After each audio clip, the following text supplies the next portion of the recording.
Yep. Yep. Yep. That was it. Smoking the last cig. Doug Lesmerises, soon to be joined by Bill Landis, live from South Bend. The run is over for the Indiana Hoosiers, but we have a legit national title contender in the Notre Dame Fighting Irish, and we cannot forget about that. We have a lot to talk about. We're super excited that KOTN is covering all three Northern playoff games. I'm currently in Pennsylvania, about 80 miles from State College in my hometown, so I can drive to State College tomorrow morning. Bill Landis was in South Bend tonight. He will join shortly. He will get back to Columbus for Ohio State, Tennessee tomorrow night, so we will be at all three of these games, and we want to talk about – I learned this lesson a couple years ago doing a post-game show. You don't come in after – somebody plays a great game and start complaining about stuff. Notre Dame played awesome. So we're going to talk about how good Notre Dame played and how good Notre Dame is, right? We're going to do that. We're going to talk about what the vibe was like, because Landis is going to tell us what it was like to be at this first 12-team playoff game on campus, live there. What's that vibe like? We're going to talk about what Indiana did and didn't do, but also the idea of coming on here and destroying an underdog team for playing a bad game in a playoff when they had a miracle season. You know, things come to an end. And then we'll talk about, God, Sean McDonough worked his butt off. Thanks for joining us here on KOTN Late Night. Sean McDonough worked hard to sound like he was spitting hot truths so that he could disguise what was actually happening there, which was a repackaging of the turd sandwich that was the SEC this year. But he wrapped it in Big 12 and ACC wrapping paper and tried to hand it off to the nation. You know, who's to say? Who's to say the SEC and the Big 10 are any better than the Big 12 and the ACC? Well, the SEC is past, nothing about the present, past, forgetting to acknowledge that last year's national championship game was won by a Big Ten team over a team that is now in the Big Ten. Past. So the SEC, so in the end, the point was, are we sure the Big Ten's any better than the Big 12 and the ACC, which sounds like you're giving everybody a group hug. Because listen, on here, we celebrate the ACC and the Big 12 as well, at least their northern teams. But he took the SEC right out of the conversation. So his goal was to lump the Big Ten with those conferences, which everybody, fairly or unfairly, mostly views as lesser. And so we see you, Sean McDonough. This is my last cigarette. Throw my pack away. That was not a great performance by Indiana. But let's talk about what Notre Dame is. And John, I know, is in here. Our Michigan guy, John, is in here.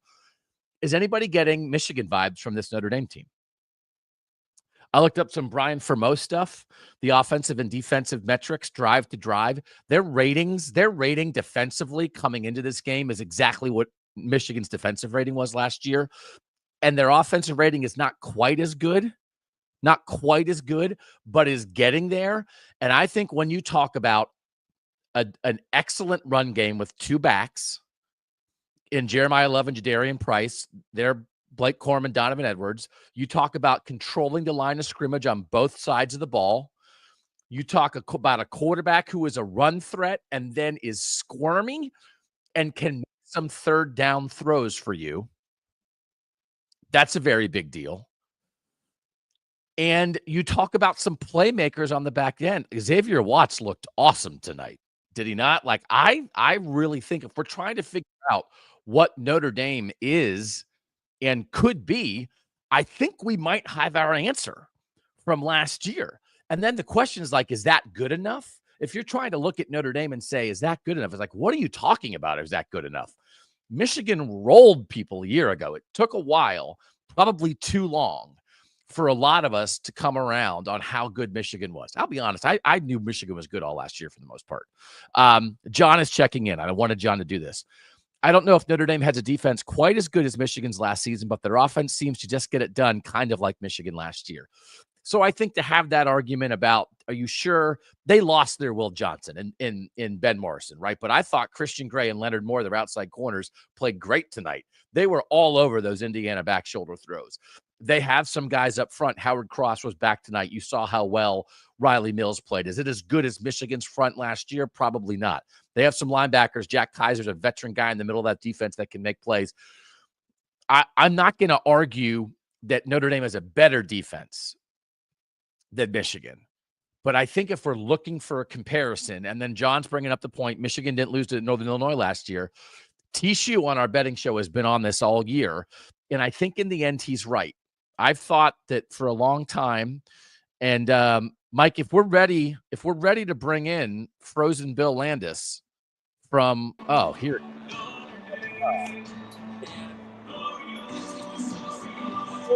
Candy cigarette, you're wearing a stocking cap out in the snow. Bill Landis joins us live from South Bend, Indiana. Landis, welcome, brother. How was the first game of the 12-team playoff? It was pretty good. It's cold out here. I don't think you're coming through your mic. He's not coming through his mic, Mike. We'll work that out. I want to get Landis's, because Landis is our ball talker. I want to get Landis's take on whether this compares to Michigan or not, but we want to get vibes out there. So it doesn't have to be as good as Michigan last year, because I actually think, if Michigan was here right now, I think Michigan might be acknowledged as the best team in the country. Like, who would win between Oregon this year and Michigan last year? I don't know. It's certainly pretty close, but I think we at least know what it looks like. And I think if there's anybody in the South who looks at this game tonight and says, oh, watch out, like Georgia's going to roll, you're crazy, right? I think people should be on alert about Notre Dame. And John's point that Notre Dame had the Northern Illinois loss last year. Michigan didn't have something like that. I've thought that Penn State is like the program that represents the 12-team playoff. I think Notre Dame, specifically this team and this season, represents what the team that this can be about, right? It's for the programs of the world like Penn State, but in the let them lose era, in past years when a bad, horrible loss in September would have knocked you out of this, this is what now we're opening up to, that you could have the worst loss in the country and win the national championship. Because do we still want to live in a world where one horrible day in September ruins your dreams? Some people say we do want to live in that world because it means the regular season still matters more. I think I would rather live in the world where you get one, right? It doesn't mean you get three like these SEC teams, but you get one. Notre Dame is going to represent that, because I think Notre Dame has a chance to really do something here. We'll now go back to our weather reporter, Bill Landis. Landis, do you have a wind chill factor? Do you have a dew point? Do you have an overnight storm system arriving? What do you have for us? I want to know if you can hear me first. Can you hear me okay? I can, yeah. Okay, great. You can yell. If you want to yell a little more, you can. Okay, I'll try to yell. Great. Sorry, I think I was muted last time. It's actually like kind of clear here now. It's not really overcast. It's like lightly flurrying, but that could just be snow blowing off the top of the building, for all I know. It was very chilly here. But it wasn't like super windy and other than being like kind of frigid, I don't know that it had a tremendous impact on the game, but it was the vibes we were looking for sure as the Kings of the North. I think this is exactly what we wanted out of first round playoff games we were going to get in northern towns. It's pretty freaking cold, man. Yeah. It's pretty cold. Yeah. So I don't know. One of the things I was talking about, Bill, as we started the show here, and we appreciate everybody joining us and hanging in for this like 11:45 start. It just doesn't make sense. I mean, you guys want to watch the broadcast crew, what they say at the end of the game. So we wanted to wait for the game to end. I'm trying to make a comparison, Bill, between this Notre Dame team and Michigan last year. Are you getting any vibes like that?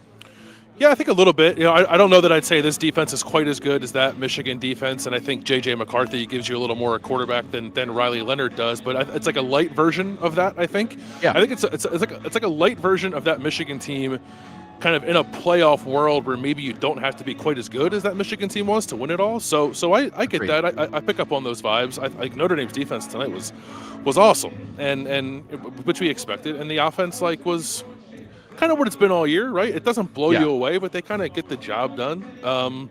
They run it well. The offensive line played well, so I don't mind that comparison. Maybe you'd like to see some more explosion besides what we saw to Jeremiah Love on that 98-yard touchdown run, but I think there's nothing wrong with kind of reliably doing your job in a playoff setting like this one, and I think Notre Dame does that.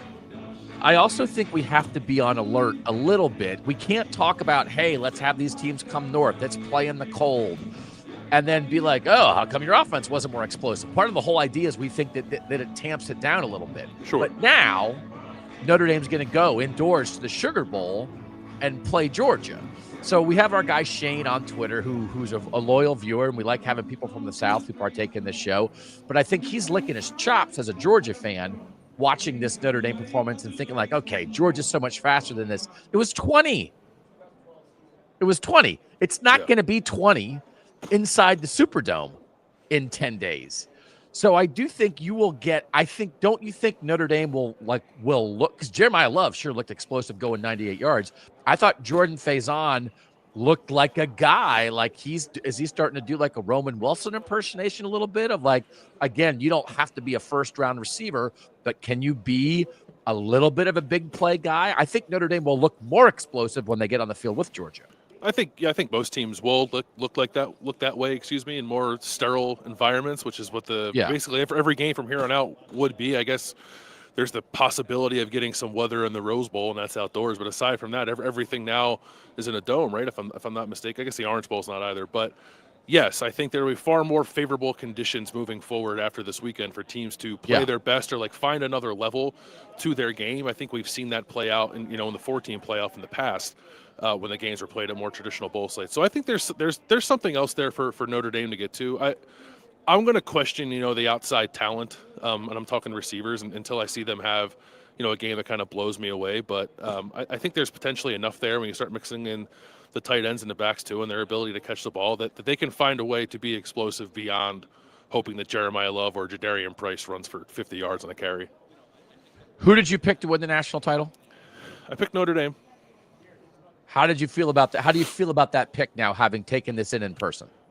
Yeah, I feel about the same, I think. I guess maybe I would have liked to see Notre Dame take the game over a little bit more, and I got kind of funky there in the end. The final score looks or is not entirely indicative, I guess, of how this game played out. Notre Dame's defense definitely controlled the game. Indiana couldn't do anything. It was rather suffocating. But I did think, we talked about it in the preview, I thought there was an opportunity that even if Notre Dame didn't run out to a big lead, that maybe in the fourth quarter it could have put some distance between itself and Indiana if that run game were to wear on Indiana a little bit. And I don't really know that happened. So maybe that's the one thing I was expecting to see that I didn't see. But I don't sit here feeling any differently about Notre Dame's chances to win it all than I did before I showed up here today. Yeah, I thought there was a lot to like, and I think they even maybe could. I thought they were as sort of dominant as they needed to be, and if Georgia will push them, certainly. I mean, obviously, we're not going to argue that. Yeah. Georgia's going to be a bigger challenge for Notre Dame than Indiana was, but I think Notre Dame can still go up a level from this.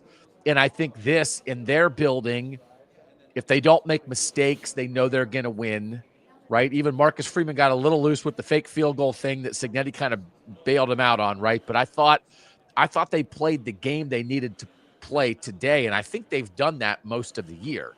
They sort of have played the game they needed to play, and I think there's a level they can go up because Georgia will require it. I did feel, I guess maybe to just play devil's advocate on that a little bit, I don't know that I ever felt like Riley Leonard really ever settled into the game. And I think Indiana was doing a nice job of kind of getting him off of his first read and making him move and getting some pressure on him at times that I would have liked to see him like find, I guess, a little bit more of a rhythm than he seemed to find.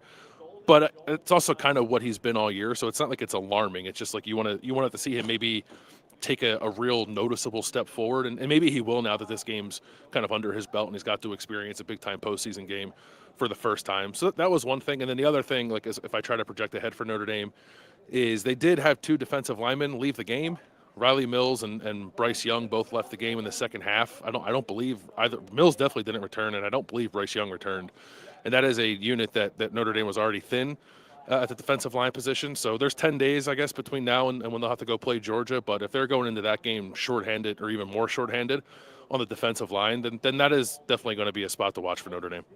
I think Riley Mills looked kind of like he got leg whipped, and they were talking about that they had a brace on him, but I would expect that he'll be able to go. And Bryce Young they both walked off the field, so I would imagine both are fine. Yeah. Yeah. So and again, I think I might not have the correct perspective of the national view of Notre Dame, because I feel like, again, Tishu is maybe the driving force in the country. He's had Notre Dame atop his power ratings all year.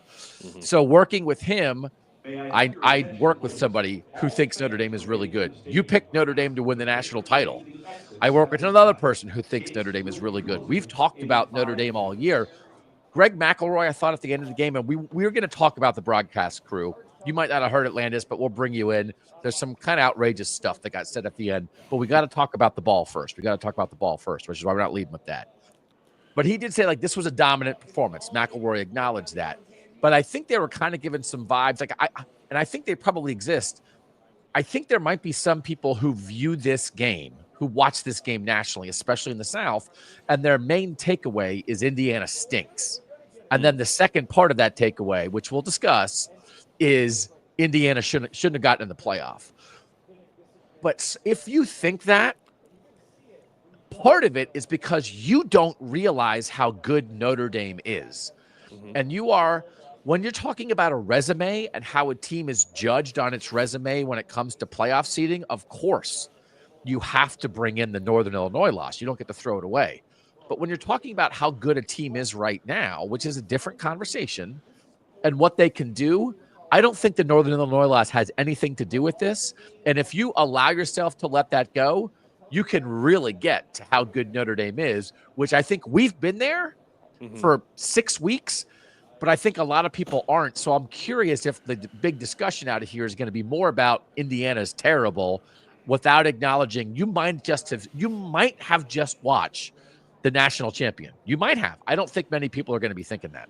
No, I don't think people aren't going to. If you weren't already on the Notre Dame train, I don't think people are going to get on until they see what happens in the Sugar Bowl, right? And yeah, whether that's I wouldn't agree with that. I would say, like, watch the way that Notre Dame has played over the last 3 months, and you can see that they're a pretty quality team. Like, I understand that they didn't have a ton of marquee games on their schedule, but I think there's something to be said for winning games as emphatically as Notre Dame did. And clearly that defense is elite. Like, I don't know how you could watch this game and not think the defense is elite. Yes. So, I mean, people felt the same way about Michigan last year, right? And I don't think people didn't believe in Michigan until Michigan was hoisting the national championship trophy. So maybe Notre Dame is in the same boat, and that's fine. I don't think that Notre Dame necessarily needs that support, but I do agree with you that there will be a lot of questioning whether or not Indiana should be in here that is at least partly fueled by not understanding exactly how good Notre Dame is. Like, I think it's pretty clear that Notre Dame is a team with a ceiling that can get them to a national championship. I picked them to get it. I'm not, like, guaranteeing they're going to do it, but yeah. I feel like we've seen enough from them to know that they have that quality about them. Right. Okay. I want to do the vibes because you drove to Indiana for this, and you're missing the post-game news conferences right now. Yep. So what you can bring us is vibes. Did this experience make you say, wow, I'm so glad we have campus games for the first round of the playoff? Yeah, very much so. It was pretty awesome here. Like, walking in, feeling the energy of the tailgates. That was great. Like, you could tell that it was something different and something new and exciting that people weren't used to. And I get, like, for Indiana fans, of course it's that way. But even for, like, Notre Dame's played in big games, but even that, like, that felt different. I think the game played out in a way where, there weren't a ton of, like, high leverage snaps that, like, I think really would have gotten the building into it in a way that people would have been saying, like, oh my God, that atmosphere in South Bend looks awesome. So, like, when you have a game that is just sort of handled the way that this one was handled by Notre Dame, and then, like, it's cold, maybe it's not going to be consistently loud for 4 quarters. Like, I think that is somewhat understandable. But I thought the pregame was awesome. It was a lot of Notre Dame fans. I would say it was probably like 90-10 Notre Dame fans. That part did surprise me, and that, like, that doesn't say anything to me about Indiana fans. That just means, like, Notre Dame fans weren't missing this opportunity to watch their team play in their home stadium for a historic first round playoff game. But the Notre Dame fans were loud when Notre Dame was on defense, and they were quiet when Notre Dame had the ball because they're supposed to be. But when it's a partisan crowd and not a 50-50 split, I'm sure people were watching on television at times wondering to themselves, like, is this really, like, a big time atmosphere? I felt like it was. I thought Notre Dame did a really nice job, like, with its game presentation. It's still, for all of and even I was concerned about this, like, how much of this will actually feel like a home game with the CFP controlling everything. And I would say that aside from them playing the intro video for Indiana at the very start of the game when the Hoosiers ran onto the field, everything else about this felt like a Notre Dame home game. Okay. So I know some people have said, and I saw people even saying tonight, like, have more. Wetzel's been saying this on our show and has been saying it elsewhere, like, have more of these. Does this make you even think, man, do the quarters on home states? Like, does this feel like what college football should be right now? I mean, I'm in favor of it. Yes, I think there's the question that we talked about, right? Is like when you're going to play on campus games at this time of the year in this part of the country, sometimes the conditions will not be conducive to teams playing their absolute best. You have a much better shot of getting that if you go play them in a dome or someplace warm where it's going to be 60 degrees. Like I understand that. Football is not that kind of sport, right? I think it's okay. Yeah. I think the elements are kind of part of it. So I would very much be in favor of it. I think it would be awesome if we could get more games like this at other places around the country. I don't know that we'll ever get to that point, but I guess I'm foolishly hopeful that someday maybe we will. Okay, so you're glad, and you'd never been to Notre Dame Stadium before. What'd you think? No, my first time here. It's really cool. The press box is very nice, and yeah, I know it's like a historic college football venue. So I'm pretty happy to be here and kind of take it all in. The campus is nice. The campus was buzzing. It was a little difficult to get into town. I think they changed some traffic patterns and it had people screwed up a little bit. But aside from that, it was very much an enjoyable experience. People are asking what the logo is on your stocking cap. It's Halifax Mooseheads. They're a Canadian junior hockey league team and also a beer company. Yeah, so that's what it is. Is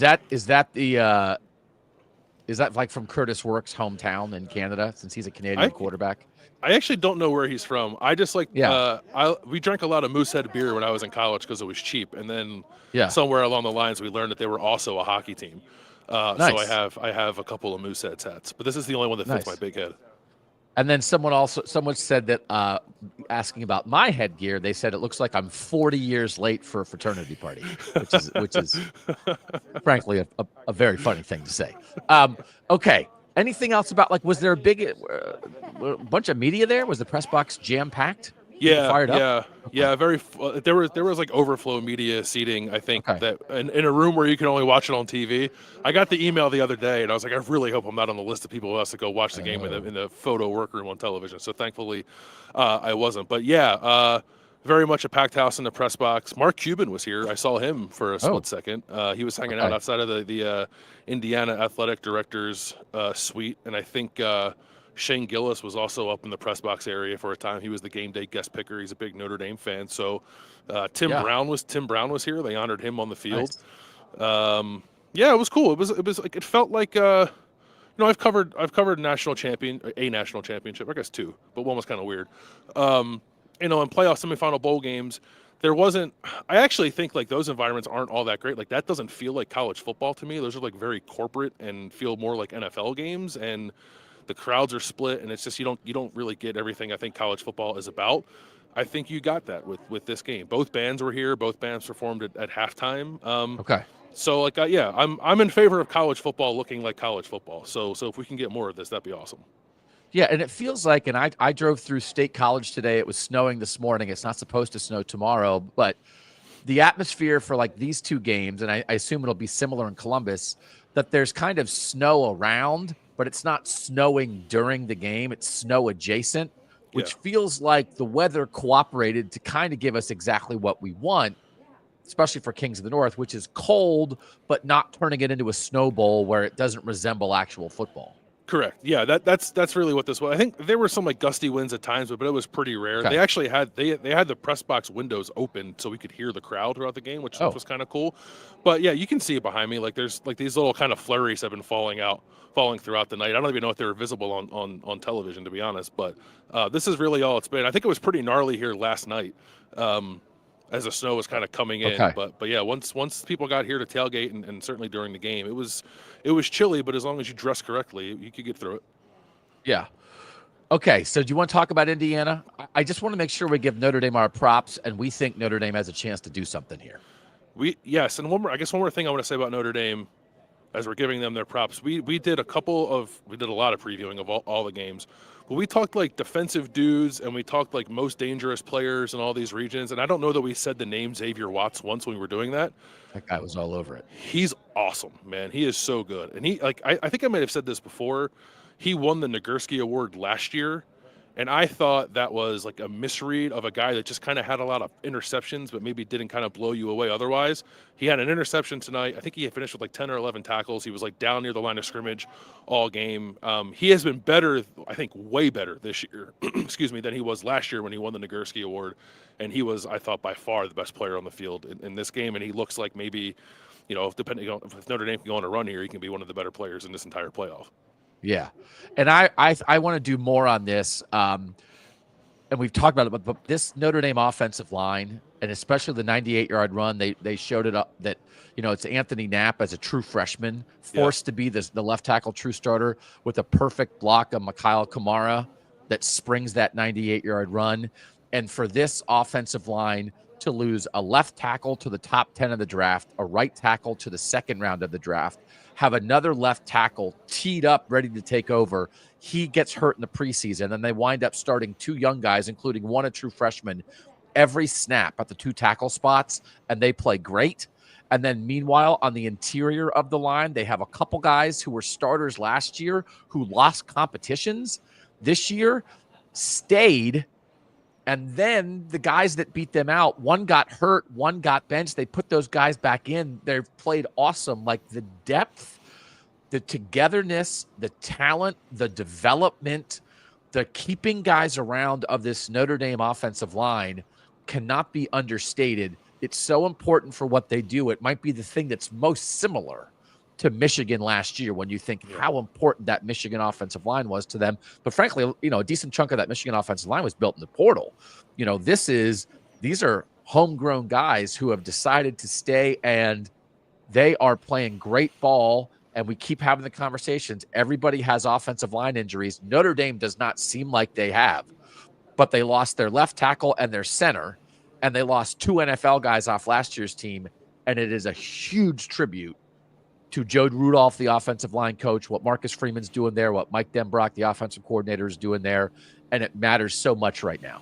I think correct me if I'm wrong, was Billy Schroth was one of the guys who we thought was going to start, but then ended up not starting, right? And then he was the left guard on that touchdown run. He and Anthony Knapp both like kind of caved in that side of the line to bring that 98-yard score. Yeah, Schroth like took over last year because somebody got hurt, then was the right guard this year, got hurt. Rocco Spindler came in at right guard, played so well they kept Rocco Spindler at right guard and moved Schroth to left guard, and it's just like Pat Coogan started at left guard last year, lost the competition this year, stayed, was the backup center to Ashton Craig, and then took over as the center, moved from guard when Craig, like, it's just amazing. Yeah. When it feels like other teams are getting blown up by injuries, Notre Dame's just adapted. So it is a huge credit. Kyle says Notre Dame's offensive line coach has got to be the best in the business. It is a huge credit. He's very good. It's what this team is all about, right? Mm-hmm. And I thought Leonard Moore and Christian Gray on the outside, and we'll talk about it a little bit more with some of the back shoulder stuff from Indiana that, again, didn't work. But it's because Leonard Moore and Christian Gray had great coverage when their first-round NFL corner, Ben Morrison's, out for the year. And those guys, I thought, played great tonight, didn't they? Yeah, they played really well. I think they kind of took away basically everything outside of the numbers, which is where kind of Indiana wants to live, I think, with its passing game, that and like RPOs over the middle, which they got some of. But, yeah, I thought Leonard Moore's a true freshman's been great stepping in. And Christian Gray, I think, was overlooked because he played opposite Ben Morrison, but he's an NFL cornerback too. So this secondary, Texas secondary is good. Ohio State secondary is good. Notre Dame's right there. I think we're best secondaries in the playoff right now with the way those guys are playing. Yeah. All right. So let's talk about Indiana. I got to read some stats. Okay.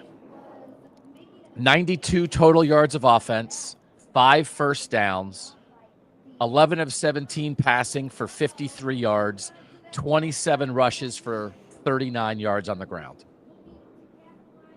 Wait, I'm sorry. Those are the LSU stats from the 2011 national title game when they got shut out by Alabama. And they had 92 yards total. Okay, sorry. Let me do this again. 30 rushes for 73 yards, 2.3 yards per carry. 3 interceptions, 4.1 yards per play overall, 3 total points. No, I'm sorry. That's Alabama against Oklahoma this year. I am sorry. I am reading the wrong stats again. Let's not pretend we've never seen a good team have a bad offensive game. Justin says Doug Shtick sucks. Justin, you can cram it. You're welcome to leave. Here's the thing. This is my lead for this game. Indiana, in the college football playoff, played like an SEC team trying to blow its chance to make the playoff. They sucked. But there's a lot of other teams that aren't here because they sucked earlier against worse teams. So there is very little, I think, to defend about Indiana's performance on Friday night. But it is two different conversations. At least they're not the exact same conversation. To say that Indiana played poorly, did not rise to the moment, got exposed a little bit, versus Indiana shouldn't be in the playoff. Because tell me who should. Because if Ole Miss hadn't lost to Florida on November 23rd, and if Alabama hadn't lost to Oklahoma on November 23rd, Indiana might not be in the playoff. But they are. Because those teams played this game against lesser opponents then. And when Sean McDonough comes on and starts making comparisons to the Big 12 and the ACC and why are we sure the Big 10 is better, are we having a conference conversation or are we having a team conversation? Because we love our northern teams in the ACC and in the Big 12. But Syracuse lost to Stanford, and Indiana didn't have a loss like that. And Miami lost to Georgia Tech, and Indiana didn't have a loss like that. And Iowa State lost to Houston, and Indiana didn't have a loss like that. And they're all these individual teams who would have been in competition for a playoff spot with Indiana. But Indiana never lost a game like that. And everybody else they were in competition with for a theoretical spot lost a game to a team that Indiana beat, and then people want to give them no credit for beating.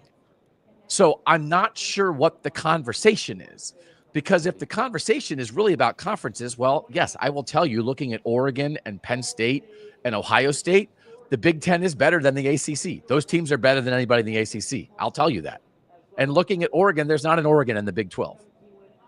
I don't think there's an Ohio State in the Big 12. And so, like, Sean McDonough is having two conversations at the same time so that he can backdoor the point that the SEC is better than everybody else when the Indiana played a game like an SEC team, but they were smart enough to play it once they were in. And by the way, they played it against the top 5 defense and one of the 5 best teams in the country. So you can miss me with all this stuff because I'm not going to defend Indiana's performance. I'm just going to point out all the other teams that had performances exactly like this, which is why they aren't here. I didn't hear the broadcast. It sounds like Sean McDonough got the memo from Greg Sankey. Is that what happened? The ESPN folks got that we're going to have to deal with now throughout this entire weekend as ESPN people telling us how good the SEC is. Great. That sounds awesome. I don't have much time for that. Like if those teams were 10-2, I don't think Indiana would be in. And I don't know that I have a tremendous problem with that. You know, Miami was 10-2. Maybe you want to revisit that a little bit. I guess we can do that if you want to. I don't have much time for 3-loss SEC teams crying about Indiana not playing well in the playoff. You could have done something about it at any point over the previous 4 months, and you didn't do it. So, sucks to suck, I guess. Like, Indiana played terribly tonight. I thought that Indiana would have a better showing in this game compared to what we saw against Ohio State and compared to what we saw against Michigan, even though Indiana did win that game. And I think they kind of showed us that what we saw in those 2 games was kind of who Indiana is, which is a very good football team that's going to get out-athleted when it plays teams of this caliber. And that's totally fine, I think, with the way that Kurt Cignetti built that roster. They were 11-1, man. They were an 11-1 team in a power conference. They deserve to be in the playoff. I wish they would have put forth a better effort, no doubt. I think a lot of people do. But I don't think this has to be a relitigation of getting that last spot into the playoff because the SEC teams, by losing 3 games, kind of made that a moot point, in my opinion. Yeah. I don't want to ruin the usual suspects for anybody, and it's also like a Scooby-Doo thing. I can't figure out which thing I would rather do.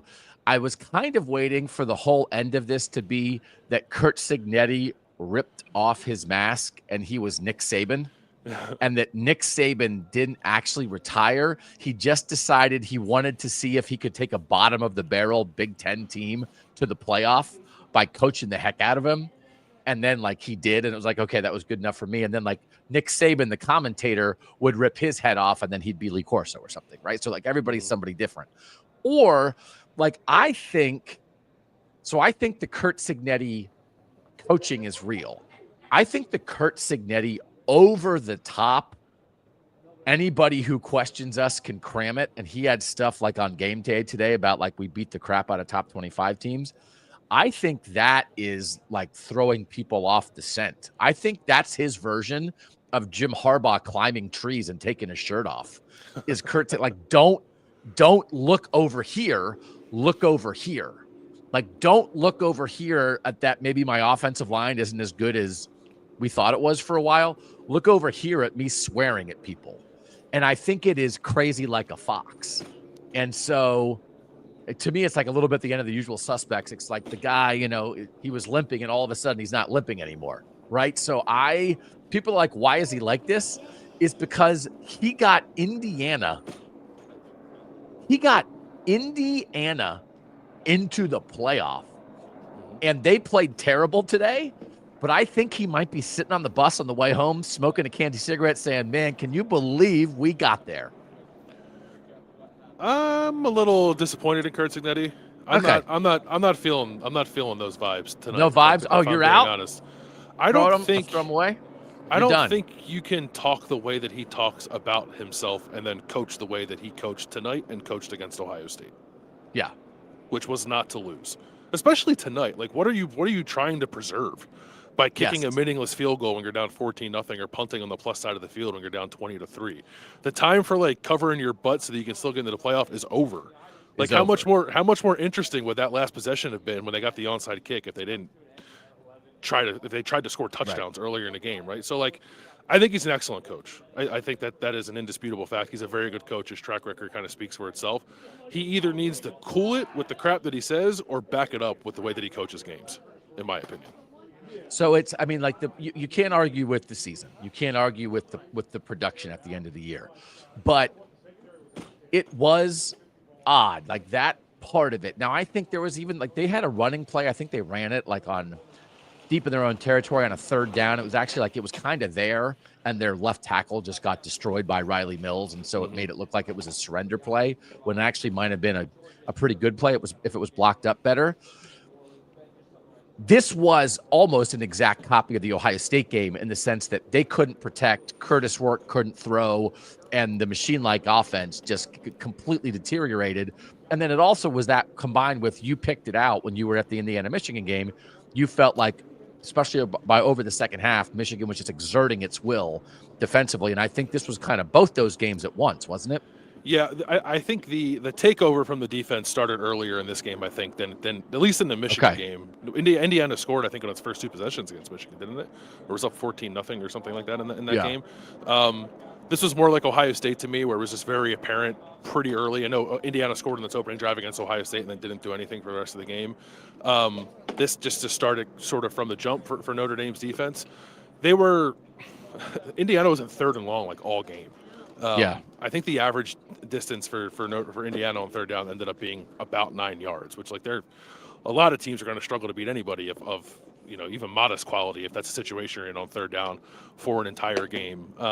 I did not think that Notre Dame's defensive line would be able to control Indiana in quite the same way that Ohio State and Michigan did, but that turned out to be the case clearly. I had some problems with the way that Indiana called the game against Ohio State. I just thought they kind of like waved the flag a little early. I don't know if today was like waving a flag with play calls so much as that they couldn't really function, kind of do much of anything. The silent count wasn't an issue this time. They were able to do their clapping like they normally do. So this was just a really good defense smothering an offense that wasn't ready for this stage, I think. 8.3 yards to go on the average third down, according to the stat broadcast. We talked about the back shoulder stuff before the Ohio State game. It was a conversation again here. You could see them trying to do it like it never worked. were they not there because Moore and Gray had such good coverage? Did Curtis Work miss a couple? What did you think? Yeah, combination of that. I thought most of them were pretty well covered. And honestly felt like, especially early on, that Indiana was kind of hoping to get defensive pass interference calls to try to sustain drives. And credit to Notre Dame for not getting called for them, I guess. I thought the coverage was pretty sticky. And Curtis Work was, I just think, going to that very early, even on plays where you might have had routes like in the middle of the field or something on the other side of the field. He was just kind of locking on that initial back shoulder and hoping for a crazy acrobatic catch like we saw Elijah Surratt make very early on in this game, or hope for a penalty, which never really came to fruition. I don't think Indiana was equipped to do much of anything against this defense today. It was really good all year for the most part, but clearly when it takes a step up in competition against defenses like this one, it just doesn't have enough. Producer Mike has been monitoring Curt Cignetti's post-game news conference. He said that Cignetti said Indiana should be remembered by you are what your record says you are. Second in the Big Ten, made the playoffs, set the foundation for what's to come. He said that Notre Dame's guys were a little bigger, faster, and stronger than the Indiana guys, which I think we saw that play out. And he said he didn't want to punt, at that point, but our offense was doing nothing. Our defense was fighting. That was the only positive I had. You had nothing to base it on that you could convert 4th and 10. So, but also sounds your defense isn't going to go out there and score you a touchdown. Like what does that mean? That sounds like kind of like a saving face. Don't want to be unfair to our guys. Kind of conversation, as opposed to like still desperately trying to win the game conversation. So I mean, certainly this will be remembered positively, and I just got to tell you, and this is one of those again. We just, if there are detractors, and I don't know how many 4-team truthers there are left, if there are detractors, they will find things to detract. And I think one of the things that some of the people who didn't want to expand the playoffs said is there aren't 12 teams that deserve to make the playoff, right? And so you watch a performance like this, and you could say that team doesn't deserve to make the playoff. But Notre Dame got a great win out of it. You drove to Indiana and had a rousing time. Mm-hmm. This, I think, is better for Indiana than going to the Citrus Bowl and playing Ole Miss, right? That the opportunity, even though you go and you lose, I just think there's more excitement. There's more of a reward. They'll hang a playoff banner in the facility. Mm-hmm. And I think it gives more to this Indiana fan base all year. And so, like, if the outcome is maybe that not every single playoff game, all 11 of them, maybe it won't be 11 bangers anymore. How many bowl games are bangers, right? We have to also realize like what we're comparing it to. So like what was lost? If the fact that Indiana made the playoff here, or that the playoff is this big, what did we lose? Maybe we didn't get the world's greatest game, but what did we lose? Because we just would have had a bowl game where a bunch of guys opted out, right? So I guess that's part of the point here is it's better than the other option. I like the fact, and people cannot like it or not care, I guess, if you're not an Indiana fan. I like the fact that Indiana gets to say this was the best season ever in the history of Indiana football, right? Like, that to me is cool. And the reason it is that is because they got to go play in the college football playoff. And I think that's fine. I think that's good for the sport. I think it'll be good. Like, SMU can say that too, no matter what happens against SMU and Penn State tomorrow, right? So I think that is good for college. I think more high stakes games are good for college football, not worse, right? And you could also say that not every semifinal when it was a 14 playoff was super compelling too, and then that just points you towards the conversation of going back to the BCS. Like, I have no interest in that. If you do, that's great. I'm not going to try to convince you otherwise. I like this. I thought this was good. I think it'll be a net positive for the sport. Like, is it a little difficult to maybe handle with the schedule and everything else that's going on? Sure. There's some things to iron out, no doubt about it. But we got to see a postseason game with two teams playing for a chance to go win a national championship on a college campus, and I thought that was pretty freaking cool. So I'm glad that it's happening. Yeah. Do you believe that there will actually be a concerted effort by people that matter in the sport to use this as a talking point for 9-3 SEC teams? Do you believe it could have an effect on committee discussions in the future? Yeah, perhaps. I think that maybe would have happened no matter what, right? because I don't think that, and I think you agree too, that like maybe 3 losses should not be an automatic disqualifier from the postseason when you have totally a 12 agree. when you have a 12-team playoff. So yeah, maybe I think it could reshape some conversations about what we value, or maybe even how the regular season needs to be structured relative to, like, uniform number of conference games and not a conference scheduling, all those kind of things, or finding some kind of better strength of schedule metric. There's a lot of stuff there. This game I think will feel that more, but I think it was going to happen either way. In the end, 4.6 yards per play for Indiana, 4.1 yards per play for Alabama against Oklahoma. So sometimes good teams play bad games, but it also, I think this audience realizes it, Bill. I don't know that there's anybody in this audience that doesn't realize that Notre Dame's a very good football team. Maybe you don't think they're a national title contender, but they're a very good football team. And who knows, but we in 3 weeks could be looking back and going, oh, yeah, actually, maybe that Indiana loss wasn't so bad. What if Notre Dame beats Georgia 56-0? Does that mean Indiana should have been the 6th seed? Like, so you can pretend, right, that every result is a referendum on everything that happened before it, or you can say that teams build resumes and earn a spot, and then whatever happens. But the other thing too is this is the 10 seed. So this is not a referendum on the Big Ten. This is not a referendum on Northern football. And if it is, by the way, well, a Northern team beat them. So there's some stuff here that I feel like the end of that broadcast that, again, you weren't listening to, but a lot of our viewers and listeners here were, it felt like they were eager to get somewhere based off a single result. And I think there are people who are going to grab onto this, and maybe only for 24 hours, because we're going to have 3 more results in the next 24 hours. But like in this very brief moment, there's some aha going on that you can miss me with the aha. You can cram your aha, frankly, which you already said. Yeah, no, I don't. It's great. Have those conversations. I'll be watching ball on Saturday. That's more interesting to me.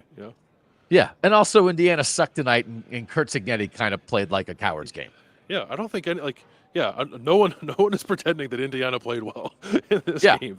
They did not. This was, I think you could almost spin it as like this was Indiana's worst game, because you would think that they would have had more of a chance to be competitive with Notre Dame than they ever had against Ohio State. Like, getting steamrolled by Ohio State was, not great to see, but almost understandable. And Notre Dame is very good, but I don't, like, on paper anyway, it's not as like roster heavy as Ohio State is, or the rosters aren't as imbalanced between Indiana and Notre Dame as they are between Indiana and Ohio State. So like this was not a good showing for the Hoosiers in the biggest spot the program has ever been in. But I don't think it means that everything about Kurt Cignetti up until this point is fraudulent. I just think it means, like what he said, Notre Dame has bigger, faster, stronger players and more of them. And I think no matter who Indiana played in this playoff, that was probably going to become apparent pretty quickly. Yeah, Day 1K is talking about that, like, Curtis Work just obviously is not super mobile, and Indiana needed a mobile quarterback behind that offensive line.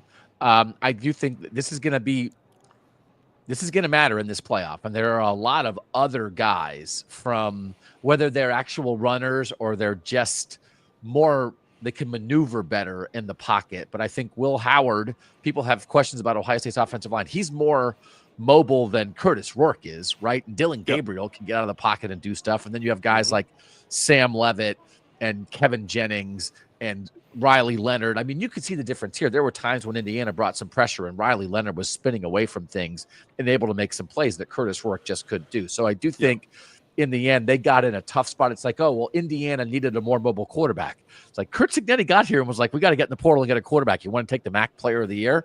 And nobody said, like, well, he's not that mobile. It was like, he's the MAC Player of the Year. We're going to bring him in here and see what we're going to do. But I also would imagine, right, that Kurt Cignetti ideally would probably like to have a little bit more of a mobile guy. But this sure worked for 10 games. He had mobile guys at JMU. I think he will have them moving forward. There was a time, by the way, where Curtis Work was mobile. His knee exploded, and he's been a little less mobile since then. So, yeah, I think that would have made a tremendous difference in this game if they had a little bit more playmaking at the quarterback position. I actually thought Curtis Work against Ohio State, after a couple of drives that we talked about, like, was like seeing ghosts and a little jittery. I thought he showed up jittery in this game. Just like never really similar to Riley Leonard, but far worse off. Obviously, just never really got settled in this game, and I don't know if those are the scars of the last time Indiana played a team like this, kind of coming to bear again, because he kind of figured what kind of night he'd be in for. But Indiana needed Curtis Work to kind of ease them into the game, and I don't know that he ever eased himself into the game to give himself a chance to do that for the team. It's hard, and you don't want. I mean, he's such a huge part of their success. He was second team All Big Ten. They wouldn't be in the playoff without him. And then also, it's sort of like, hey, Canadian guy who played in the MAC, why were you nervous to play Notre Dame in Notre Dame Stadium in the first ever game of the 12-team playoff? It's like, oh yeah, because of that, all that. Right. People get nervous. So, but it wasn't the best. It would have been great to be more competitive, but let's just keep in mind how much of that Notre Dame forced on to Indiana. So you are, what are you doing? You running down to the car right now and driving straight back to Columbus, or what's the plan? I'm going to stay in a hotel around here tonight, but the traffic looks pretty gnarly getting out of here, so I might go eat some post-game pizza. Our pal Ari Wasserman's here. I might go talk with him a little bit. So, but yeah, I'll be staying here tonight. I'll be getting in the car early tomorrow morning to get back to my home in time to watch the first half of Penn State-SMU, and then head over to the shoe at some point for Ohio State-Tennessee. Okay. It's funny. I'm like 77 miles from Beaver Stadium, but I'm not in my childhood home, but I am my childhood hometown. And I went to enough Penn State games growing up because it was the team that everybody around here went to. And it's one of those, like, it's 77 miles, but it's all through the mountains on like 40 mile per hour roads. And so it takes you 2 hours with no traffic. And it's not going to be no traffic tomorrow. So I'm trying to figure out what time I need to leave for a noon game to drive 77 miles. And I think the answer is 6:30. I think is the time I'll try to hit the road. That is when, so we usually stay in Bedford when we go, Bedford, PA, which is about 90 miles, I think, from State College, maybe a little less than that. And we would typically leave about 6:30, 7 a.m. to get there for a noon game. So yeah. I think that's got to be the plan. No, you said no weather though tomorrow, right? Just cold like it was here. It says just cold. I think it might be wind. I think the Penn State SMU game will be the windiest of the first round games. Oh, okay. So that will be the plan tomorrow. We'll see all of you guys back here tomorrow night, 24 hours from now. Yeah, it's looking kickoff tomorrow, sunny and 24 in State College. Cloudy conditions, wind gusts up to 19 miles per hour. So that's exactly what you said. We will be back with the KOTN late night on Saturday night. So I'll be at SMU Penn State live. I'll then get in the car and get to a hotel. So I'm ready to watch Ohio State, Tennessee on the TV that you will be at. And then when we do the postgame show, it'll be like this. I'll be holding down the fort in a hotel, and you will be live in Ohio Stadium. We'll do another version of this. That's right. I think I'll be inside for that one, though, hopefully. Oh, okay. But if not, you have your Halifax hat. I do have my Halifax hat. You know what I'm most proud of is that I packed my gloves. I never wear gloves, and I remember to bring them with me. Look at you, all grown up. Yeah. Aw. Did your wife pack your gloves? Just be honest. She said you should wear gloves as I was walking out the door. This is why people get married, so their fingers don't fall off. All right. We're so excited that you guys joined us on this Friday night. We're so excited to join you on Saturday night. We're so excited to be covering this playoff. We're so excited that the North has risen up and matters. I'm excited that next time Notre Dame takes the field, I'm going to get to see them in person because I'm going to be in the Sugar Bowl for the Irish versus the Dogs, and Bill Landis is going to be in the Rose Bowl for Oregon, hopefully versus Ohio State on behalf of the North. So, thanks to you guys for being part of it. Thanks to our producer, Mike Urostowski, as always, making the graphics, making sure all this communication syncs up so we're able to do a show like this. But most of all, thanks to Brian and Lori and Steven and Day 1K and Justin and Jeffrey and Aaron and Kyle and Ryan and everybody, Bootzilla, everybody in here in the chat.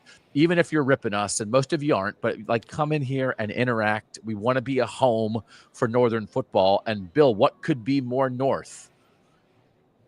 We made a show, and you're currently standing in a stocking cap and gloves in Notre Dame Stadium, having witnessed two Northern teams play the first college football playoff game of the 12-team era. It all happened, brother. This was it. This should be. I feel like I should be the new logo. Just me Yeah. in my Hold on. current state. Yeah. I'm going to take a picture of you, and Well, then I that's can actually- silhouette it. That's Yeah. a nice shot with the stadium behind me, actually. Yeah, that's yeah. pretty great. Yeah. We'll frame this up. Yeah. You are the true king of the North. That's right. And all you folks in the chat with us are kings and queens as well. So thanks for being here. Thanks to Mike. He's Bill Landis. Safe travels, brother. Thank you. You too tomorrow. All right. Thanks, man. I'm Doug Lesmerises, and that was KOTN Late Night on Kings of the North.